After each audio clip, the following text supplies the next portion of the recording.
নমস্কার, মৌমিতার হেসেলে আপনাদের সবাইকে আবারও স্বাগত। আশা করছি আপনারা সবাই খুব ভালো আছেন, আমিও ভালো আছি।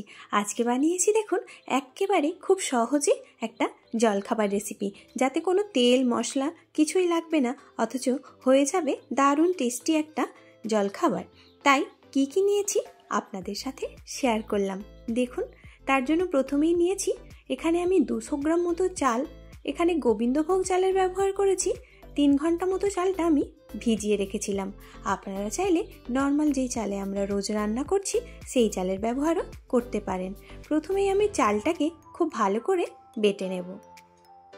এখানে বলি, যদি আপনাদের এই চ্যানেলের রান্নাগুলো আমার ভালো লাগে তাহলে অবশ্যই কিন্তু একটা লাইক কমেন্ট দিয়ে দেখা শুরু করবেন। যদি খুব ভালো লাগে তাহলে একটা শেয়ার করে দেবেন। চালটা প্রথমে বেটে নেব। দেখুন, এদিকে একটা বড় মিক্সিং বোল নিয়েছি। এর মধ্যেই আমি সব কিছু মিক্স করব, তাই বড় একটা বোল নিয়েছি। তার মধ্যেই দিয়ে দিলাম চাল বাটাটা।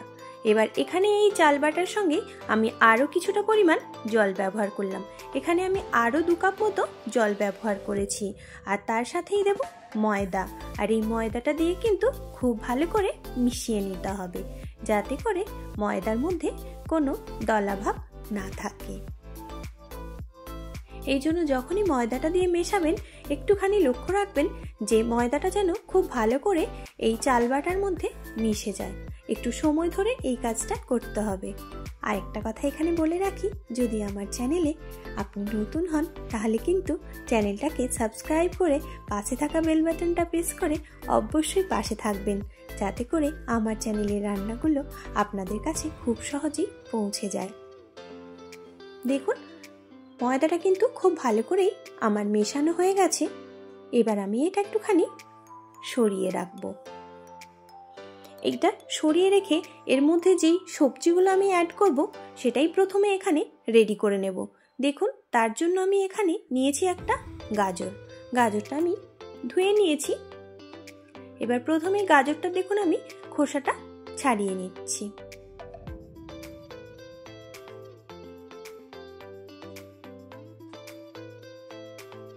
বেশ ভালো করে গাজরের খোসাটা ছাড়িয়ে নিতে হবে।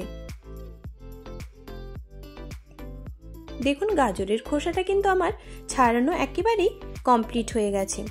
আর এদিকে চাল বাটাটাও আমার একেবারেই রেডি ছিল। এবার এর মধ্যেই প্রথমে আমি যেটা করব সেটা হচ্ছে এর মধ্যে আমি কিছুটা সবজি মিক্স করব।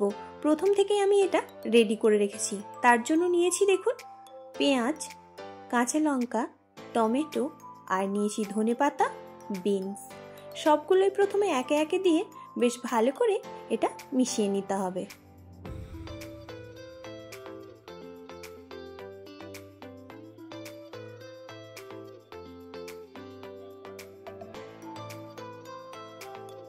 দেখুন, সবগুলোই কিন্তু দেওয়া হয়ে গেছে। এবার আমি এই গ্রেটার নিয়েছি। এই গ্রেটারের মধ্যেই কিন্তু গাজরটা ভালো করে গ্রেট করে নেব। দেখুন, এইভাবেই কিন্তু গাজরটা আমি গ্রেট করে নিচ্ছি। তাহলে খুবই মিহি হয়, আর তাতে করে যখন রেসিপিটা বানাবো খুব সহজেই গাজরটা কিন্তু সেদ্ধ হয়ে যাবে।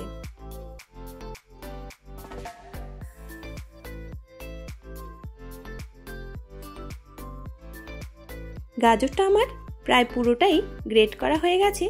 দেখুন, পুরোটাই গ্রেট করে নিয়েছি। তারপরে আমি এর মধ্যে অ্যাড করছি লবণ। লবণটা অবশ্যই টেস্ট অনুযায়ী ব্যবহার করবেন। লবণটা দিয়েই কিন্তু আমি এবার এটা মিশিয়ে নেব। বেশ ভালো করে দেখুন আমি এখানে মিশিয়ে নিচ্ছি। আর ব্যাটারের থিকনেসটা কিন্তু অবশ্যই একটু খেয়াল রাখবেন। খুব বেশি পাতলা বা খুব বেশি গাঢ় হয়ে গেলে তখন কিন্তু এটা খুব ভালো হবে না। এবারে অ্যাড করছি দেখুন বেকিং পাউডার। বেকিং পাউডারটা দেওয়ার জন্য এটা হবে খুবই সফট। দিয়ে দিলাম 1/2 চা চামচ মতো বেকিং পাউডার। বেকিং পাউডারটা দেওয়ার পরেই কিন্তু দেখুন আরও একটু ভালো করে মিশিয়ে নিচ্ছি। তারপরে এখানে আমি একটা মশলার ব্যবহার করব। তার জন্যই কিন্তু এটা টেস্ট হবে দ্বিগুণ। এখানে আমি দেখুন একটা 5 টাকার ম্যাগি মশলা ব্যবহার করছি। এর জন্যই কিন্তু টেস্টটা হবে অসম্ভব সুন্দর। তাই আমি এখানে দিয়ে দিলাম ম্যাগি মশলাটা। এই সবশেষে ম্যাগি মশলাটা দিয়েই কিন্তু আবারও একবার বেশ ভালো করে এটা মিশিয়ে নিতে হবে, যাতে করে মশলাটা খুব ভালো করে এই ব্যাটারের মধ্যে মিশে যায়। দেখুন আমার ব্যাটার একেবারেই রেডি। এদিকে আমি গ্যাসটা প্রথমেই জ্বালিয়ে নিয়ে বসিয়ে দেবো এখানে একটা সাঁচ। আর সাঁচটা গরম হয়ে গেলেই এর মধ্যে দিয়ে দিচ্ছি দেখুন অল্প একটুখানি বাটার। তবে খুব বেশি বাটার এখানে দেওয়া যাবে না, সেক্ষেত্রে কিন্তু এটা খুব ভালো হবে না, তলাটা পুড়ে যেতে পারে। তাই আমি অল্প একটু বাটার ব্রাশ করে দিলাম, তারপরে কিন্তু আমি এটা টিস্যু দিয়ে একটু মুছে নেব।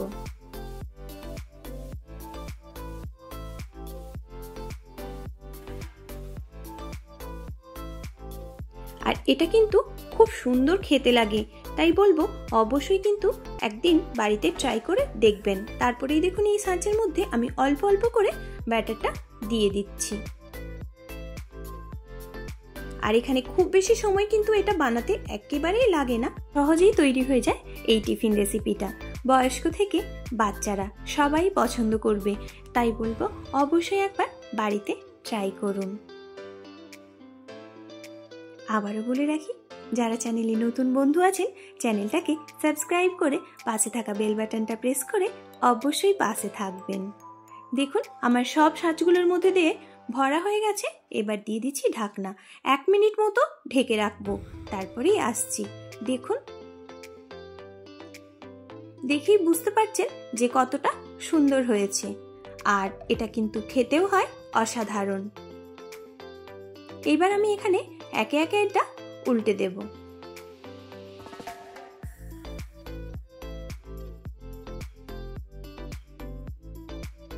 একটা একটা করে দেখুন উল্টে দিচ্ছি।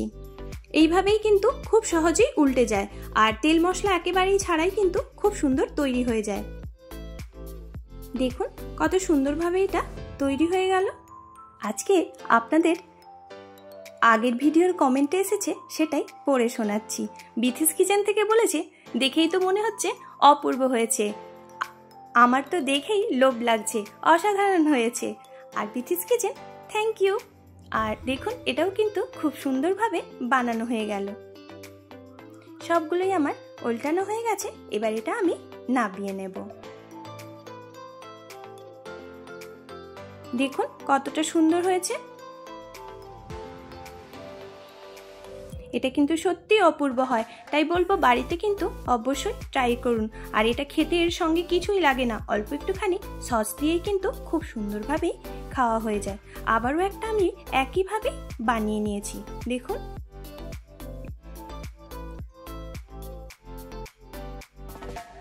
ওই একইভাবেই সবগুলোই দেখুন উল্টে নিচ্ছি। এখানে খুব বেশি তেল বা কোনো কিছুই লাগছে না, একবার বাটার ব্রাশ করার পরেই কিন্তু সবগুলোই বেশ সুন্দরভাবে তৈরি হয়ে যাবে। তাই এই হেলদি নাস্তা বা হেলদি ব্রেকফাস্টটা বলবো বাড়িতে অবশ্যই ট্রাই করুন। দেখুন কতটা সুন্দর হয়েছিল, আর কত সহজেই কত কম সময়ের মধ্যে জলখাবারটা আমাদের কিন্তু রেডি হয়ে গেল। এরম সকালবেলা কাজের মধ্যে যদি তাড়া থাকে, তাহলে কিন্তু অবশ্যই এরম একটা জলখাবার বা ব্রেকফাস্ট বানিয়ে নিতেই পারেন। আর দেখুন কতটা সুন্দর হয়েছে, সেটা একটা আপনাদের দেখাচ্ছি। দেখুন কতটা সুন্দর হয়েছে, ভেতরটাও কিন্তু কত জালিদার হয়েছে, আর সব কিছুই কত সুন্দরভাবে সেদ্ধ হয়ে গেছে। যদি ভালো লাগে এই রেসিপিটা, অবশ্যই কমেন্টের মাধ্যমে জানিয়ে যাবেন যে কেমন হয়েছিল। আর যদি কোথাও ভুল হয়ে থাকে, সেটাও কিন্তু জানাতে ভুলবেন না যে আমার ভুলটা কোথায় হয়েছে।